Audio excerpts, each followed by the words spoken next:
Special story అన్నావు, ఏం చెప్పాలనుకుంటున్నావు, క్లియర్గా చెప్పు అని అంటే అక్కడికే వస్తున్నా. మొన్న ఓకే టీవీలో నేను చేసినటువంటి ఒక స్టోరీ, సిఎంఓలో ఉన్నటువంటి నెంబర్ 1 మేమే నెంబర్ 1 మీడియా అని చెప్పుకునేటువంటి నెంబర్ 1 మీడియాకు సంబంధించినటువంటి కొంతమంది బీట్ రిపోర్టర్స్, కొంతమంది CMO beat reporters CM PRO అయినటువంటి అయోధ్యారెడ్డితో చేసేటువంటి వ్యవహారాలు ఇవన్నీ కూడా మేము చెప్పడం జరిగింది. సో సరిగ్గా మొన్న సాయంత్రం హుటాహుటిన సెక్రటేరియట్లో 6వ అంతస్తుకి ఏ మీడియా వాళ్ళు కూడా రాకూడదు అని చెప్పి మరి ముఖ్యమంత్రి గారు ఇన్ఫార్మ్ చేశారంట. 6th ఫ్లోర్కి ఓఎస్డి దగ్గరికి, ఓఎస్డి రూమ్కి ఏ మీడియా వాళ్ళు కూడా రావద్దు, అసలు ఎవరు కూడా రావద్దు. నాట్ ఓన్లీ మీడియా, ఎవరు కూడా 6th ఫ్లోర్కి సీఎం పేషీలోకి ఎవరు కూడా రావడానికి వీల్లేదు, మీడియా వాళ్ళు కూడా రావడానికి వీల్లేదు, ఎవరు వచ్చినా 5th ఫ్లోర్ వరకే అని చెప్పి నేను మొన్న చేసినటువంటి అయోధ్యారెడ్డి స్టోరీ తర్వాత ఒక జీవో జారీ చేయడం జరిగింది. సో సెక్రటేరియట్లో ఉన్నటువంటి కొన్ని రూల్స్ స్ట్రిక్ట్ చేయడం జరిగింది. సో ఎవరన్నా కావాలని వచ్చినా పర్మిషన్ లేనిది ఎవరు రావద్దు, ఒక మీడియా పాస్ ఒకరు తీసుకొని ఖచ్చితంగా పర్మిషన్ తీసుకొని ఎందుకు వస్తున్నామో చెప్పే రావాలి, ఒకరికి మాత్రమే అవకాశం ఉంది అని చెప్పి కొన్ని స్ట్రిక్ట్ రూల్స్ని అనౌన్స్ చేయడం జరిగింది సెక్రటేరియట్. ఎప్పుడు? మొన్న సాయంత్రం. సో నేను ఏమంటున్నానంటే, మారాల్సింది ఎవరు? రేవంత్ రెడ్డి గారు. ఈ స్పెషల్ స్టోరీ నేను ఎందుకు చేస్తున్నానో కూడా మీకు చెప్తా. మారాల్సింది ఎవరు? మార్చాల్సింది ఎవరిని? మారాల్సింది ఎవరు? మార్చాల్సింది ఎవరిని? 6వ ఫ్లోర్కి ఎవరు రావద్దు అనడం కరెక్టా?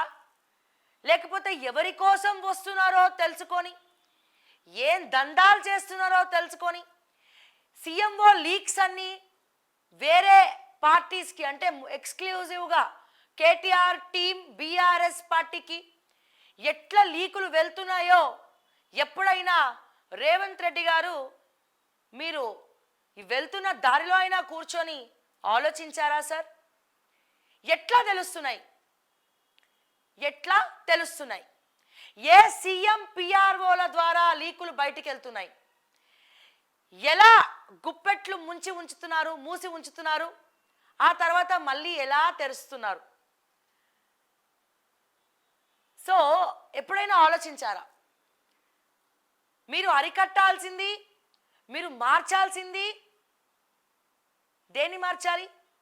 ఎవరిని?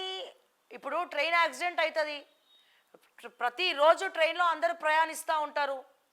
ట్రైన్ యాక్సిడెంట్ అవుతుంది అని చెప్పి ట్రైన్ ఎక్కకుండా ఉంటామా? ఫ్లైట్ యాక్సిడెంట్ అవుతుంది అని చెప్పి ఫ్లైట్ ఎక్కకుండా ఉంటామా? కాదు కదా. అట్లనే 6th ఫ్లోర్కి వచ్చి వ్యవహారాలు చేస్తున్నారు అంటే అసలు 6th ఫ్లోర్కే రానియకుండా మీరు చేస్తారా? లేకపోతే ఎవరి కోసం వస్తున్నారు? ఏ సంతకాల కోసం వస్తున్నారు? ఏ సీఎంఆర్ఎఫ్ ఫండ్ల కోసం వస్తున్నారో మీరు ఒక్కసారైనా మీ ఆఫీసర్ల మీద సీఎంఓలో ఓఎస్డి అండ్ అలాగే సీఎం పిఆర్ఓ అయోధ్యారెడ్డి పైన ఎప్పుడైనా నిఘా పెట్టారా? తప్పు మీరు చేశారు, మేము బయటికి చెప్పిన తర్వాత మళ్ళా రూల్స్ పెడతారు. సెక్రటేరియట్ 6th ఫ్లోర్లోకి ఎవరు రావద్దు. ఎవరు రాకపోతే ఎట్లా? రావాలి. కానీ మీరు పర్మనెంట్ 1 స్టాప్ 1 సొల్యూషన్, మీరు రావద్దు అని చెప్పి రూల్ పెడతారా? లేకపోతే వచ్చిన వాళ్ళు ఎవరి ఇన్ఫ్లుయెన్స్తో, ఎవరున్నారన్న ధైర్యంతో ఉన్నారని చెప్పి మీరు మాట్లాడతారా? మీరు స్ట్రిక్ట్గా వార్నింగ్ ఇస్తారా వాళ్ళకి? ఎందుకంటే అధ్యక్ష, అసలు మన టైటిలే రేవంత్ వాకిట్లో మీడియా దొంగలు. ఓకే, ఈ దొంగలు రేవంత్కి భజన చేస్తారు, అటు కేటీఆర్కి భజన చేస్తారు. కేటీఆర్ దగ్గర వీళ్ళే, రేవంత్ దగ్గర వీళ్ళే, అయోధ్యారెడ్డి దగ్గర వీళ్ళే. అసలు వీళ్ళని ఎంకరేజ్ చేసేదే సీఎం పిఆర్ఓ అయోధ్యారెడ్డి.